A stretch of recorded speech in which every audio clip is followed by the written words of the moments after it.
안녕하세요. 천안에 사는 45세 여성입니다. 저는 30대일 때 40대가 오는 걸 막연히 무서워했던 사람입니다.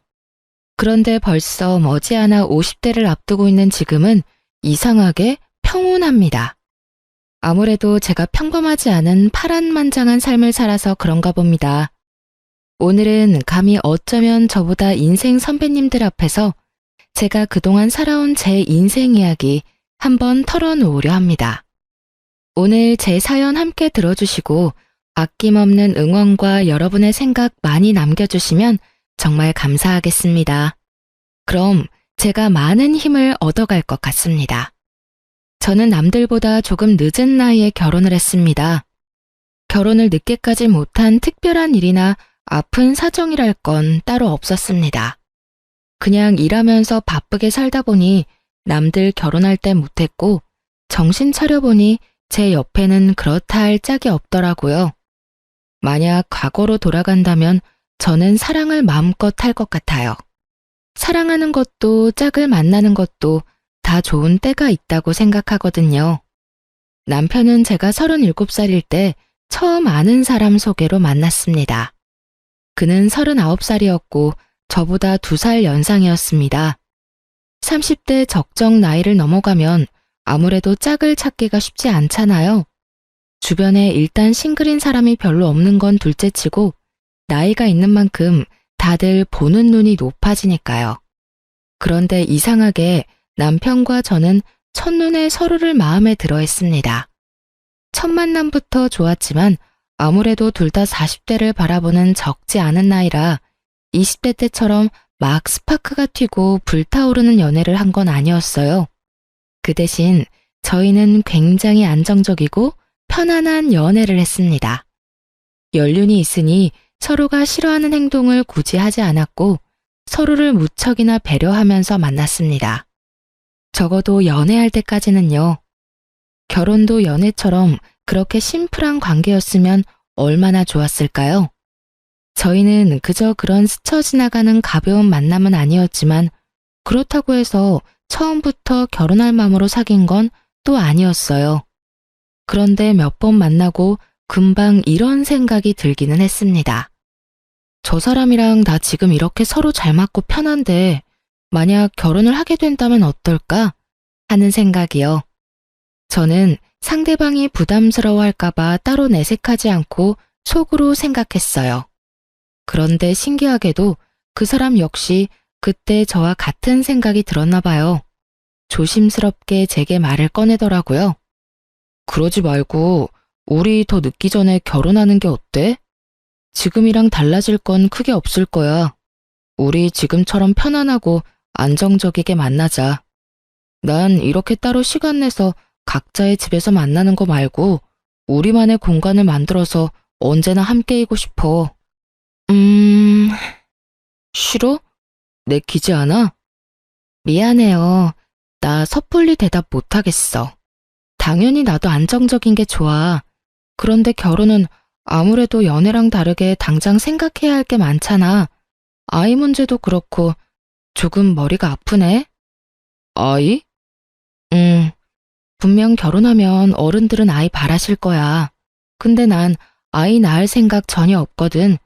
지금 급하게 가진다 해도 이미 노산이라서 나도 아이도 건강하리란 보장이 없으니까 무섭기도 하고. 에이, 그런 거라면 걱정하지 마. 아이는 안 낳아도 돼. 난 그저 더 나은 우리 둘의 삶을 위해서 결혼하고 싶은 거니까. 그게 우리랑 어른들 입장은 다르니까. 딩크에 대해서는 각자 알아서 문제를 처리해보자. 당신은 당신 부모님만 설득하면 돼. 난 우리 부모님한테 잘 얘기할 테니까. 그럼 이제 우리 결혼에 아무런 문제 없지? 그게 가능할까? 가능하게 해야지. 남편은 원래부터 자기는 아이를 별로 좋아하지 않았다며 결혼 후 딩크족으로 살겠다며 제게 약속을 했습니다.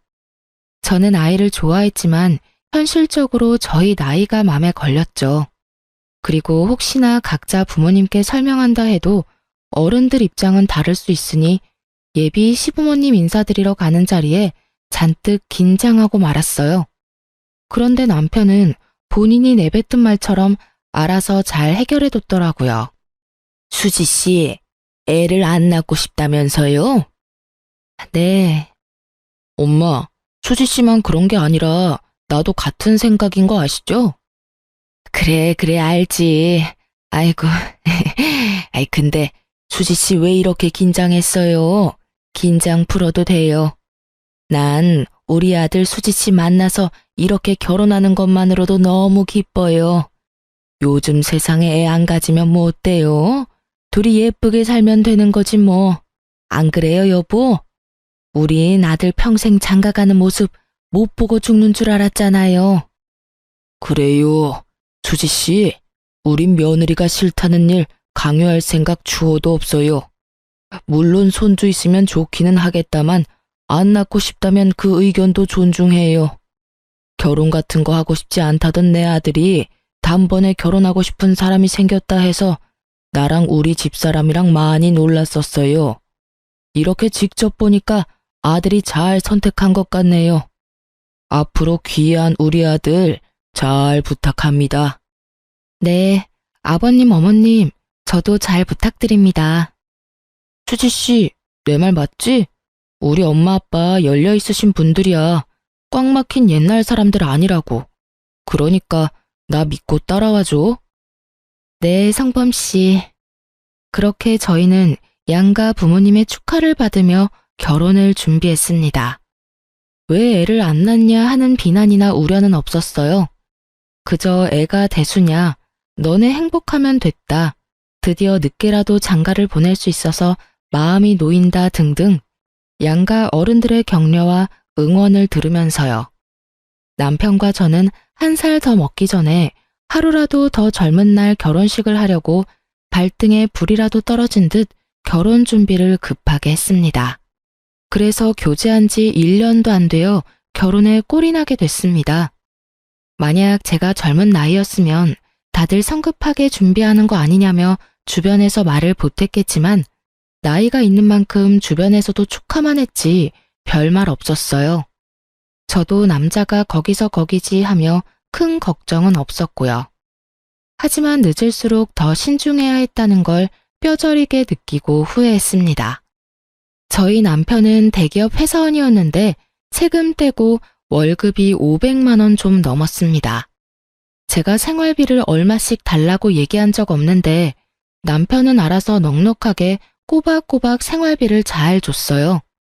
저는 원래 학원에서 아이들을 가르치는 선생이었는데 결혼 후 그만둬서 모아둔 돈 외에는 이렇다 할 수입이 없었거든요. 애도 안 낳으니까 시간도 남으니 맞벌이 하려고 했지만 시부모와 남편이 맞벌이를 강력하게 원하지 않았습니다. 아가, 여자는 내조만 잘하면 된다. 굳이 바깥일 안 해도 된단다. 여보, 나 못 믿어? 여보 하나쯤은 내가 먹여 살릴 수 있어. 이렇게 남편과 시부모는 결혼 후 제가 바깥일 하는 걸 원치 않았습니다. 그들은 제게 응당 여자는 집안 살림만 잘하면 된다고 말했죠. 그렇다 해서 저는 다시 일을 못하게 된다는 보통의 경력 단절 두려움은 없었습니다. 얼마든지 아이들 가르치는 일은 다시 할 수 있으니까요. 남편은 제가 일 안 하는 대신 어느 정도 내조를 원했습니다. 그렇다고 남편이나 시부가 제게 엄청 유별나게 구는 것도 아니었어요. 그래서 저는 그냥 남들처럼 평범하게 집안일하고 밥하고 그렇게 살았습니다. 남편 성격은 그 정도면 다정한 편에 속했고 저희는 각자 서로 맡은 일들을 해내며 감정 상하는 일 없이 잘 지냈습니다. 그래서인지 다행히 결혼하고 근 3년간은 평화로웠네요. 처음엔 남편 말대로 연애 때와 크게 바뀐 것은 없었고 오히려 저희 사이는 결혼이라는 결속으로 저희 관계는 더욱 안정을 찾은 듯했어요. 그런데 가끔 저에게 향하는 말은 아니었지만 평소 조금 거슬렸던 남편의 언행은 분명 있었습니다. 여보, 빨리 와서 TV 속 저 여자 좀 봐. 어디 여자가 말이야. 어른 말씀이면 하늘같이 알고 무서워해야지. 시부모한테 저 대드는 모양새 좀 봐. 정말 드세다. 그리고 어른들이 그러라면 군말 없이 알겠습니다. 해야지. 저 여자는 저럴 거면 결혼을 왜 한 거야? 난 처음부터 안 봐서 모르겠네. 저게 지금 무슨 상황인데? 보니까 저 며느리라는 여자가 시어머니 말을 죽어도 안 들어. 냉장고 정리 좀 해야겠다고 한마디 했다고 시어머니한테 간섭하지 말라는 거야. 아니, 감히 하늘 같은 시부모님한테 말이야. 방송이잖아. 저런 거 다 대본이라더라. 너무 열내지 마. 근데 나는 온다는 연락 없이 비밀번호 치고 매일 냉장고 검사하러 오는 시어머니 쪽도 좀 이해 안 가네. 뭐? 뭐야? 당신도 같은 상황이면 저럴 거야? 에이, 우리 어머님은 안 그러시잖아. 아니, 그러니까 만약에 말이야. 나는... 에이, 잘 모르겠어. 당신은 왜 TV 보다가 괜히 나한테 그래? 남편은 드라마 속 허구 상황은 물론 실제 고부 갈등이 나오는 방송을 보면 꼭 그렇게 시모편에 서서 차별적인 말들을 덧붙였어요. 그럴 때마다 저의 생각을 물어보는 남편에게 마냥 솔직하게 속내를 다 말할 수는 없겠더라고요. 괜히 남편이 감정이입해서 제게 싫은 소리 하는 것도 듣기 싫고 저도 굳이 그를 자극해서 긁어부스럼 만들기 싫었거든요. 그래서 저는 최대한 대화 주제를 다른 곳으로 돌리고 그런 일들이 당장 제 일 아니니까 얼버무렸었네요. 다 미래에 제 일이 될 줄은 모르고요. 그러면서 저는 점차 연애 때는 미처 몰랐던 남편의 꼰대 같은 마인드를 인식하게 됐습니다. 남편은 어쩌면 시부모보다 더 옛날 사람 같은 마인드를 가지고 있었어요. 어른들 말은 무조건 들어야 한다 생각하는 사람이었죠. 저도 어른 공경하는 건 좋아요. 하지만 남편은 소위 요즘 말로 꼰대 같았어요. 시부모 역시 앞서 잠깐 말씀드린 것처럼 여자는 내조하는 걸 중시했고 남자는 밖에서 돈만 벌면 된다는 옛날 사람들이긴 했어요. 그렇지만 저희 남편만큼은 심하진 않았어요. 하지만 그건 다 제가 착각하고 있었던 거였어요. 끝까지 겪어보니 결국 그 부모의 그 아들이더군요. 저는 보수적인 그들의 의견들을 완전히 모두 다 이해하는 건 아니었지만 항상 그러려니 했습니다. 시가에서 제사를 크게 여러 번 지냈지만 거기에 대해 큰 불만도 없었습니다. 저 또한 제사 지내는 집안에서 자랐거든요. 그리고 시댁에 인사하러 가는 것들도 저는 크게 부담이 없었어요. 오히려 자주 인사드리러 갔기 때문에 시모랑 금방 친해졌고 그 흔한 고부 갈등 같은 것도 전혀 없었으니까요. 하지만 순응하던 제가 변하자 점점 저희 결혼 생활에도 조금씩 금이 가더군요. 제 내조에 아무런 불만 없던 남편과 시부모가 한 가지 사건으로 쥐 잡아먹듯 괴롭히며 저에게 달려들었거든요. 다름이 아니라 이미 저희는 3년 전에 아이를 낳지 않겠다 합의하고 결혼을 한 거잖아요. 그런데 갑자기 남편의 생각에 변화가 생겼는지 아님 시부모가 원하는 건지 뜬금없이 제게 아이를 낳자 하더군요. 여보, 우리 아무래도 애가 한 명 정도 있는 편이 좋지 않을까? 어? 아이? 갑자기 무슨 말이야 그게. 우리 결혼하기 전에 분명 아이 안 낳고 딩크족으로 살기로 했잖아. 그랬었나? 뭐 그랬어도 지금은 생각 바뀐 지 오래야. 나이 들어갈수록 왜 이렇게 애들이 귀여워 보이는지 모르겠어. 나도 이젠 조카 바보 말고 아들 바보, 딸 바보 하고 싶다. 여보, 우리 노력 좀 해보자. 엄마한테 보약 좀 지어달라 할까?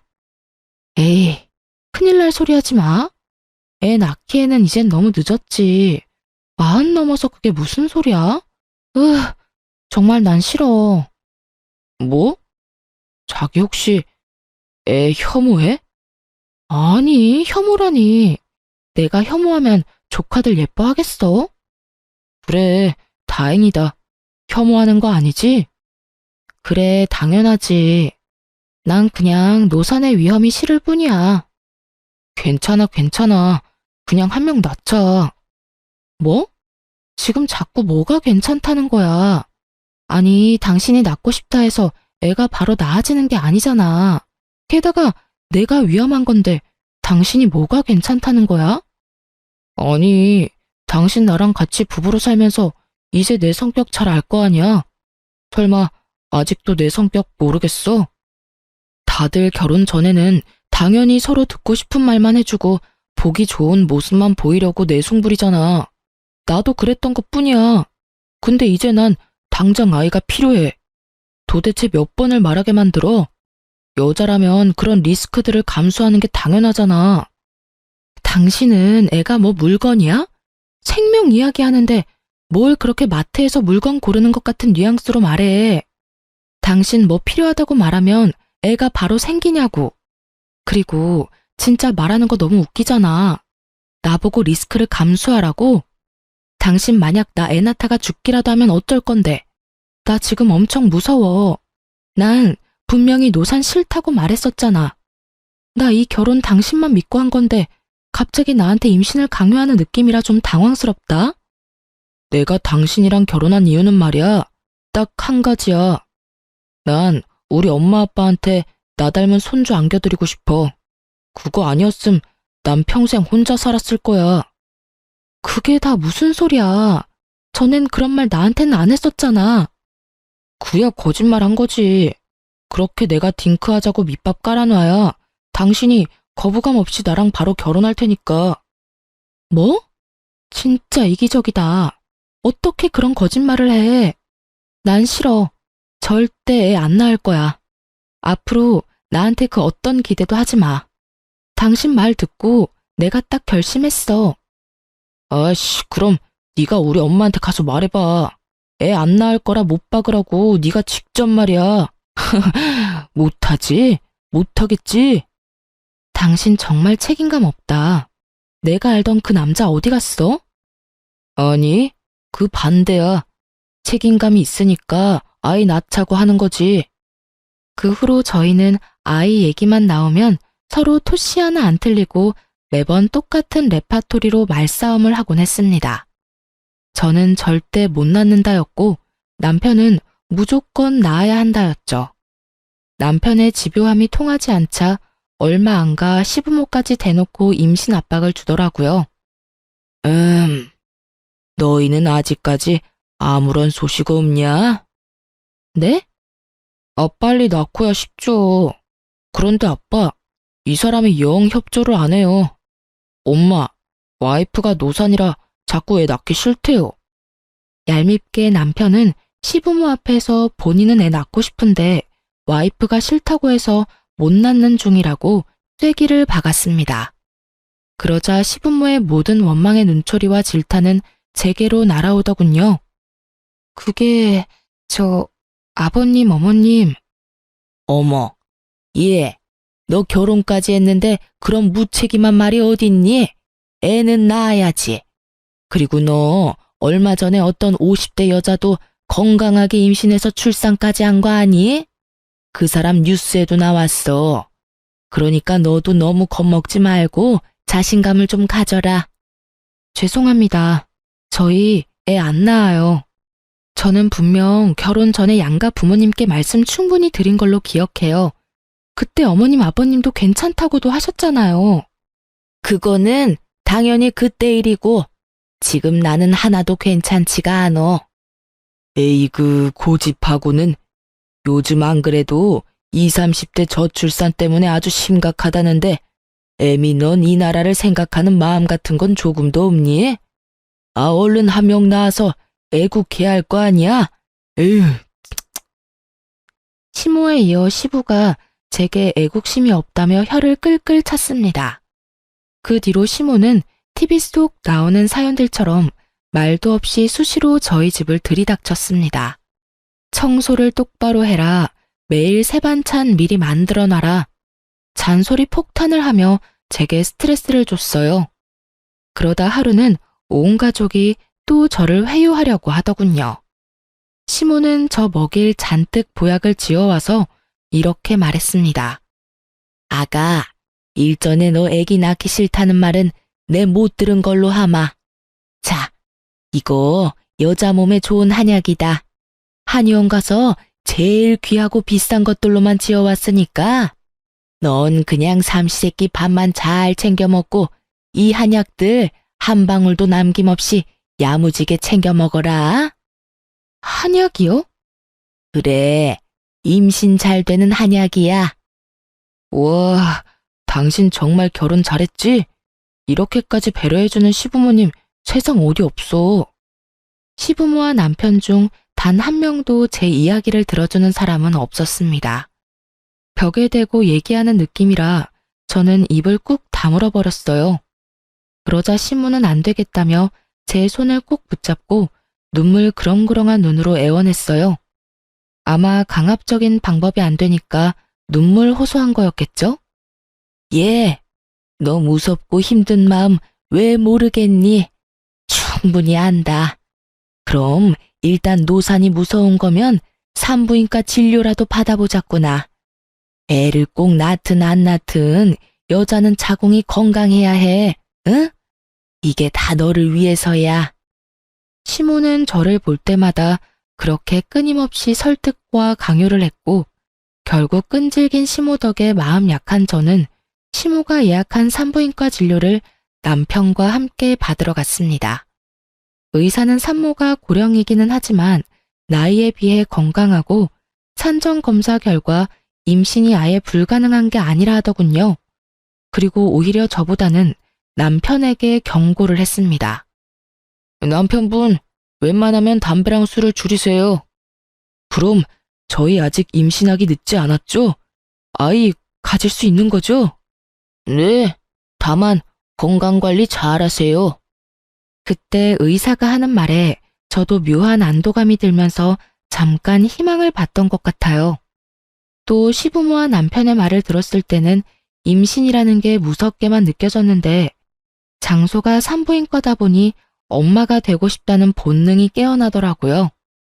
당신 이래도 또 노산 타령할래? 지금 안 낳으면 우리 영영 애 못 가져. 좋아. 그 대신 딱 한 명만 낳는 거야. 정말? 절대 고집 안 꺾일 것 같더니 이렇게 쉽게 꺾였어. 고마워 여보. 저는 나름대로 큰 결심한 건데 그 순간에도 제게 꺾였다라는 과격한 표현을 쓰는 남편이 한편으로는 좀 못나 보이기도 했습니다. 그런데 사실 친정아빠도 그즘 손주 보고 싶다고 자주 말했었고 저도 티는 안 냈지만 신우가 낳은 시조카 크는 모습 보면서 마음이 혼란스럽긴 했어요. 시조카가 3살인데 너무너무 귀여웠거든요. 시조카도 그렇게 귀여운데 제 자식이면 도대체 어떤 감정이 들까 궁금했습니다. 잘 생각했다. 아가, 정말 잘 생각했어.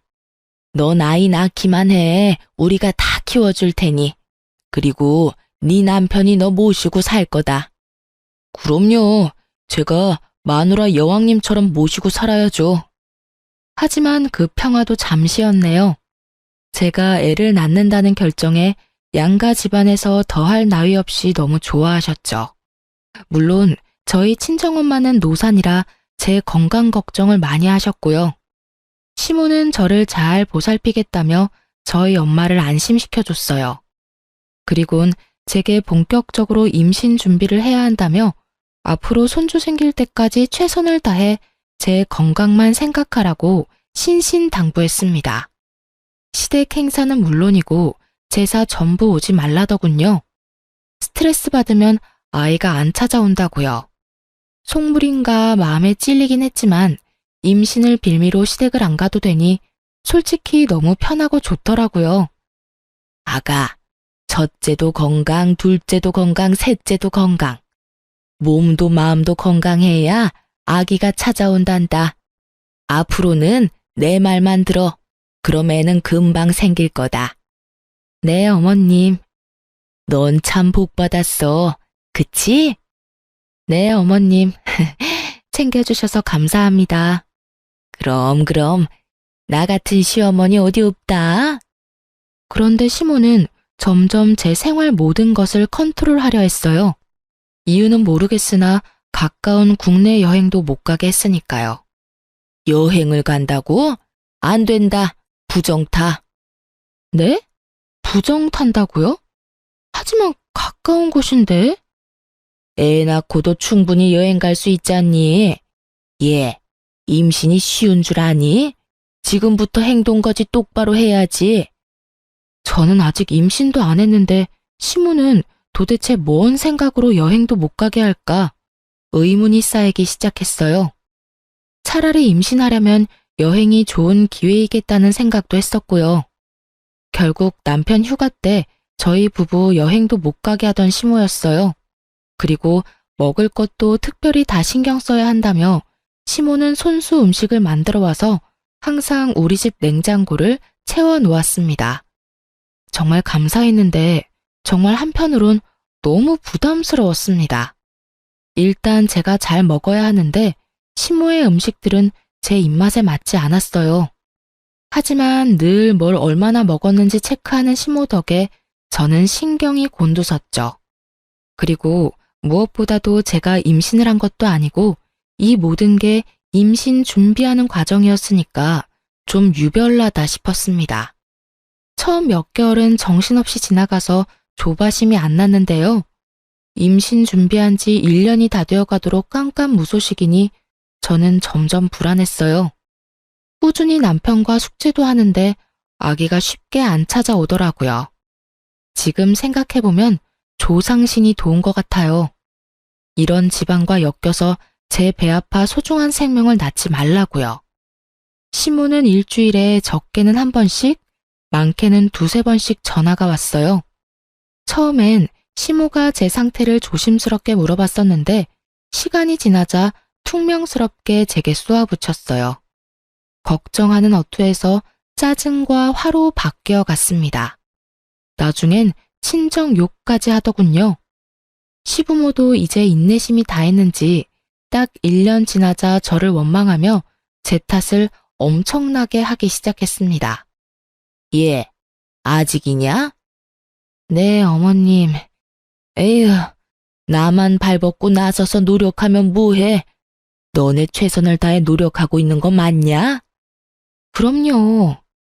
근데 왜 아직이냔 말이야. 운동은 꾸준히 하고 있고? 네. 보약은? 잘 먹고 있죠. 네 시아버지도 이제 포기했다. 혹시 너 건강에 무슨 문제 있는 거 아니냐? 안 그래도 산전검사 얼마 전에 했는데 다 정상이래요. 정말 해도 해도 너무한다. 내가 널 얼마나 지극정성으로 케어했니? 아마도 네가 아닌 다른 사람이었다면 말이야. 그 사람은 벌써 애 둘 셋은 낳았을 거야. 죄송합니다. 너 정말 죄송하기는 하니? 너 임신하기 싫어했잖냐? 속으론 사실 잘 됐다고 생각하고 있지? 에휴, 이렇게 해도 쉽게 못 낳는 딸내미를 결혼시킨 사돈은 무슨 배짱인 거야? 사돈도 정말 생각이 없나 봐. 아주 양심이 없어. 불쌍한 내 아들 어떡할 거냐? 어머님, 그건 말씀이 좀 지나치세요. 어머머, 너 눈 똑바로 안 뜰래? 참나, 우리가 해준 보약이랑 반찬들은 받아 먹을 때만 좋았지? 내가 그 정성을 다했는데 너한테 고작 이런 말도 못해? 아무리 그래도 친정 부모님 함부로 말씀하시는 건 아니죠, 어머님. 애초에 임신은 제 욕심이 아니라 어머님, 아버님 욕심에서부터 시작된 일이잖아요. 그리고 제가 보약 그만 지어달라 말해도 억지로 지어와서 먹이셨고 반찬도 알아서 해먹는다 해도 어머님이 고집 부리셨잖아요. 좋은 마음으로 저는 어머님이 하라는 대로 한 줄밖에 없어요. 그러니까 더 이상 저희 친정 부모님 욕보이지 마세요. 꼴에 자존심 부리기는 큰 소리를 칠 입장이냐 네가? 아니 그냥 남들처럼 임신만 하면 끝나는 일인데 그게 어려워? 그리곤 시모는 기회를 많이 줬다며 자포자기한 목소리로 그러더군요. 에휴, 됐다. 애는 됐어. 더 이상 희망 고문 당하기 싫다. 아무래도 너라는 그릇이 잘못됐어.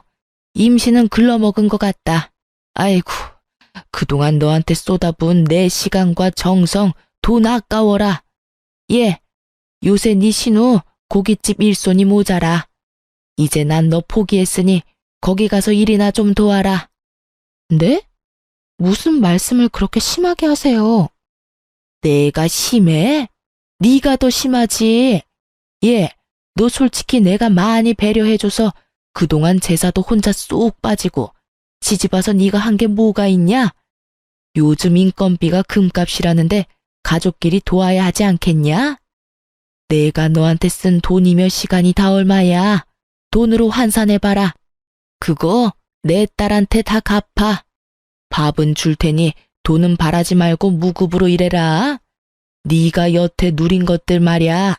눈에 보이지 않아도 다 빚이야. 빚이요? 웃어? 이게 정말 정신 못 차리네. 네, 웃기네요. 어머님 결국 이러시려고 애 낳기 싫다는 저 들들 볶으신 거였어요? 너 뭐라고 했냐 지금? 싫습니다. 저 아가씨 가게에서 노동하려고 이 결혼한 거 아니에요. 애초에 어머니한테는 제가 애 낳는 수단 그 이상도 그 이하도 아니었나요? 저는 그래도 한 가족이라 생각했어요. 참나, 끝까지 자존심 부리네. 못하겠으면 당장 내 아들이랑 이혼해라. 이게 어디서 감히 받기만 하려 해? 고깃집 도와주는 게 뭐 어렵다고 정말. 시모가 친정을 들먹이며 선을 넘기 시작할 때 고민할 것도 없이 이 집안과 연을 끊어야겠다 마음먹었어요. 그날 저는 남편을 시댁에 끌고 가 당당하게 소리쳤어요. 저희 이혼하겠습니다. 애 안 낳기로 합의하고 결혼했는데 갑자기 애 낳으라고 온 식구가 강압적으로 난리치던 것도 억울하고요. 이젠 애 못 낳는다고 구박하는 거 더 이상 저도 못 참겠어요. 너 지금 무슨 행패야? 어머님이 말이야. 나 임신 못하는 그릇이래. 그러니까 아가씨 부부 고깃집 가서 무급으로 일이나 도우라잖아. 여태까지 내가 시가 식구들에게 빚만 졌으니까 몸으로 갚으라고. 그래서 그게 뭐? 진짜 이혼한다고 할 줄은 몰랐는지 시부모 꽤 당황하더라고요. 하지만 시부모나 남편이나 끝까지 절 무시했습니다. 그래, 이혼하자. 엄마 말이 다 맞는 말이구만. 뭐? 너도 끝까지 참 쓰레기구나. 처음부터 나 속여서 결혼한 거 보면 답 나온다. 저런 부모 밑에서 뭘 배웠겠니? 뭐? 근데 이게? 남편이 제게 달려들자 시부모는 더럽게 엮이지 말라면서 그를 말리더군요. 집도 우리 아들이 했고 해온 거 없는 넌 그냥 그대로 몸만 나가면 된다. 아니요. 제가 해온 혼수는 다 가져가야죠. 에휴, 독한 것. 저는 결혼 전에 해온 혼수를 이삿짐 센터 통해서 전부 친정에 옮겼습니다. 친정 부모님한테는 내막을 자세하게 얘기는 못했지만 이혼한다고 말씀드리니 두 분 다 알겠다고만 했어요. 저는 남편과 시댁에 정이 떨어진 대로 떨어진 상태라서 최대한 빨리 이혼하고 싶었습니다. 그렇게 2달 만에 합의 이혼했고 아빠는 딸이 이혼녀가 된 것을 받아들이기 힘들어 보이셨어요. 엄마는 아무래도 제가 임신으로 시달렸던 것들을 대충은 아니까 저한테 이혼 잘했다고 하셨고요. 이혼 후 억압되었던 결혼 생활에서 벗어나서 저는 다시 일을 시작하고 바쁘게 지냈습니다. 그러던 어느 날 전 남편을 소개해줬던 지인에게서 연락이 왔어요. 그놈 재혼한 거 알아? 재혼했어? 내가 미안해. 그런 놈인 줄도 모르고 소개시켜줘서. 전 남편이 저랑 이혼한 지 1년도 안 돼서 재혼을 했다고 하더군요. 저는 지인에게 과거의 사람이고 괜찮다 했지만 지인은 정말 그런 쓰레기인 줄 몰랐다고 미안하다 사과했어요. 아니야, 난 괜찮아. 근데 이젠 그놈 내 인생에서 말끔히 아예 지우고 싶어. 근데 있잖아, 그게 다가 아니더라. 그놈 재혼 상대가 글쎄 막 출산한 미혼모라는 소문이 쫙 퍼지더라고. 재혼한 지 얼마 안 됐는데 갓난아기 데리고 다니는 걸 본 사람이 있나 봐. 그래서 알아보니까 그 미혼모가 내 대학 후배더라. 세상 참 좁지? 그리고 지금부터 내가 하는 말 잘 들어야 해. 너무 충격받지 말고. 들어보니 지인의 대학 후배인 여자는 어느 날 갑자기 배가 부른 상태로 나타났대요. 점점 배는 불러오는데 누구랑 결혼한다는 소식은 따로 없고 다들 아기 아빠가 누군지 궁금해했지만 알려주지 않았다네요. 그래서 미혼모구나 지레짐작하고 있었는데 아무 말 없던 후배가 갑자기 결혼한다며 지인들에게 청첩장 돌리며 자기 미혼모 아니라고 해명했다고 하더라고요. 남자친구랑 잠시 헤어졌다가 다시 붙었고 애는 혼자 키우려 했는데 같이 키우기로 했다고요. 네, 그 여자는 사실 제 남편의 상간녀였고 저희가 혼인 관계에 있을 때 남편의 아이를 가진 거였어요. 어쩐지 제가 이혼하자고 할 때 한 번도 붙잡지 않는 남편 보고 조금은 이상하다 생각은 했어요. 설마 여자가 있을 줄이야 생각도 못했네요.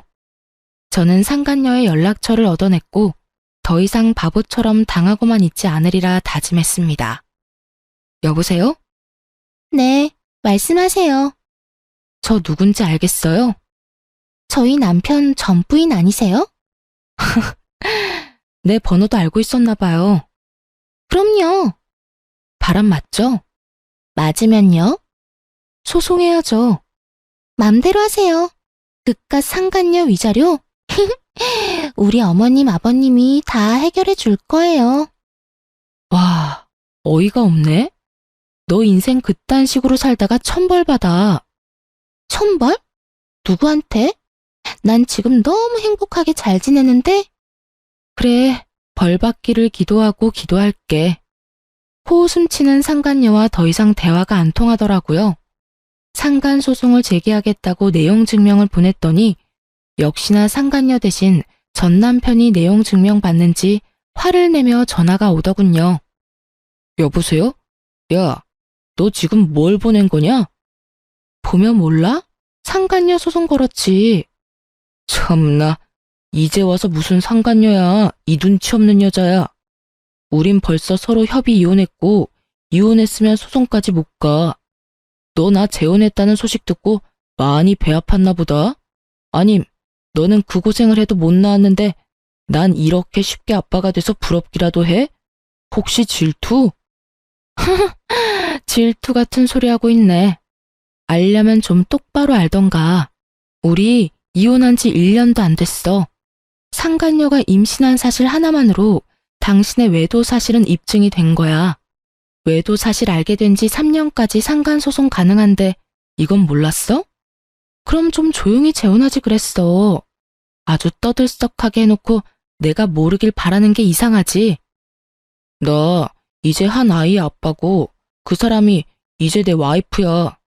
남의 가정 파탄내지 말고 차라리 합의를 하자. 그래, 지금 가정은 얼마나 갈지 내가 응원하면서 지켜볼게. 한 번 바람 피운 놈이 두 번은 못할까. 넌 절대 인간 못 돼. 전 남편은 그렇게 10살 어린 상간녀 대신 제게 합의금 1,000만 원을 보내줬습니다.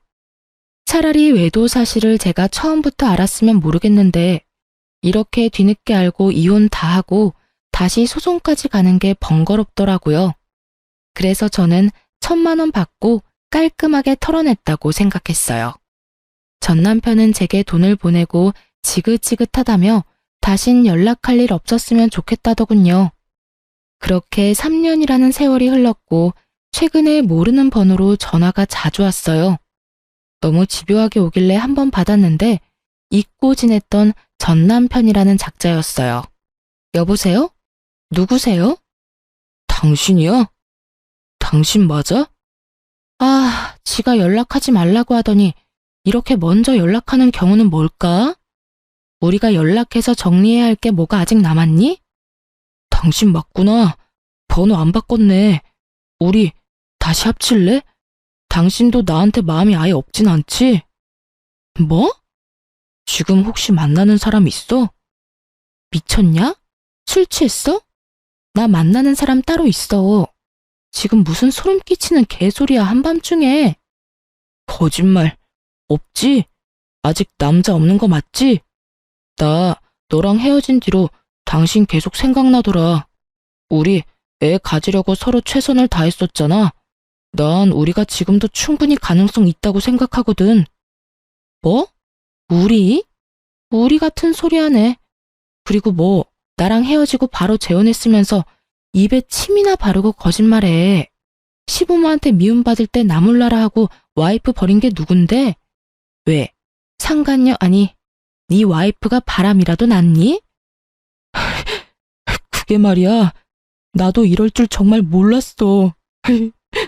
사실 애가 이제 4살이야. 근데 내 얼굴이 하나도 없는 거야. 어릴 땐 애들 다 비슷하게 생겼으니까 그러려니 했어. 근데 클수록 내 얼굴이랑 더 달라지니까 부모님이 애 유전자 검사라도 해봐야 되는 거 아니냐고 그러길래 혹시나 싶어서 했는데 불일치로 나왔어. 그 애가 내 애가 아니었다고. 그 여자한테 나도 우리 부모님도 완전 속은 거야.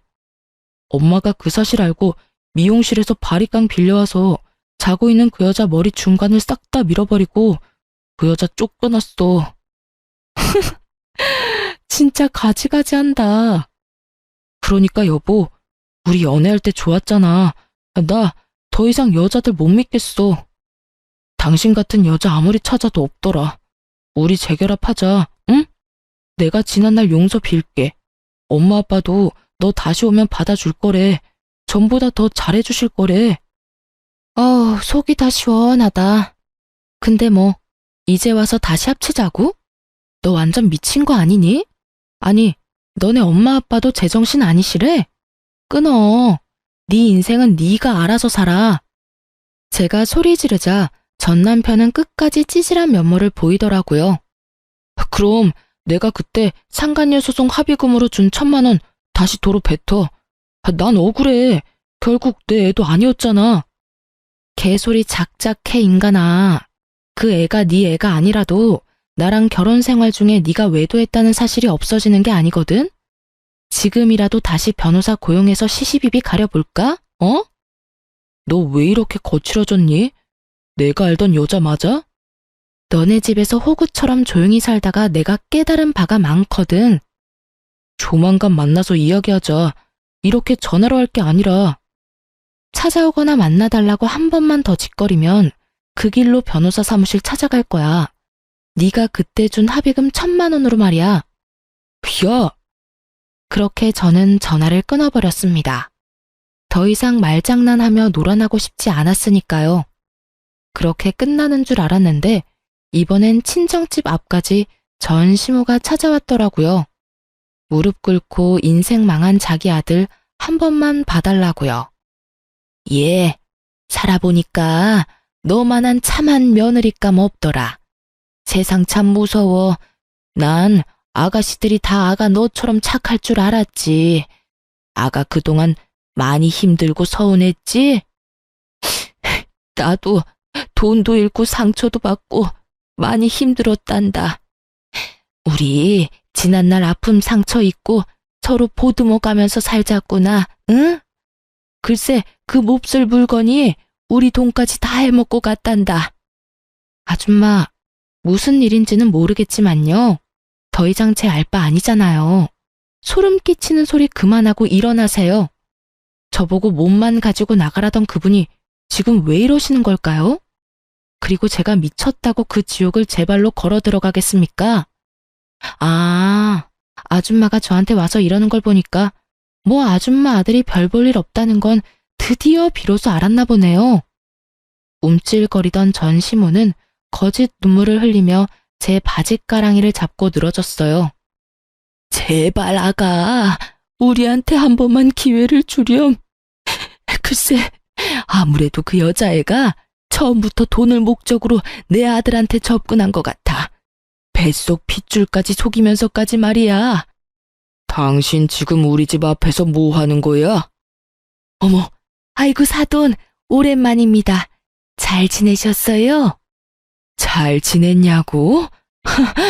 내가 당신이랑 당신 아들 때문에 잘 지냈을 리가 있겠어? 내 딸 눈에 피눈물 나게 한 것들 때문에 난 한동안 잠을 못 잤어. 오냐, 오늘 잘 찾아왔다. 너, 내가 전부터 주고 싶은 게 있었거든. 그때 그 광경을 목격한 저희 엄마는 너 잘 왔다면서 걸레반 구정물을 가져와 전 시모의 얼굴에 확 뿌렸답니다. 에이, 에이, 이게 뭡니까? 뭐긴 뭐야. 지금 당신이 흘리는 그 가짜 눈물만큼 더러운 구정물이지. 냄새가 지독할 거야. 혹시라도 불쾌한 인간들 찾아올까봐 내가 몇 날 며칠을 썩혀놨거든. 아니, 사돈. 누구 보고 사돈이래? 경찰 부르기 전에 썩 꺼져. 못된 여팻네야. 그렇게 저는 친정엄마 덕에 시원한 복수를 마무리할 수 있었습니다. 그 후로 전 남편은 지인들 사이에서 나쁜 소문은 무성해지고 평판이 급속도로 나빠졌다 합니다. 또 모임이란 모임은 쪽팔려서 전부 관뒀다고 하더라고요. 정말 쥐죽은 듯이 살다가 상간녀의 진실을 알게 된 후 초스피드로 이혼했다네요. 그리고 아이 핏줄을 속인 것도 모자라 그 상간녀의 친정 부모가 알고 보니 전문 부동산 투자 사기꾼이었다네요.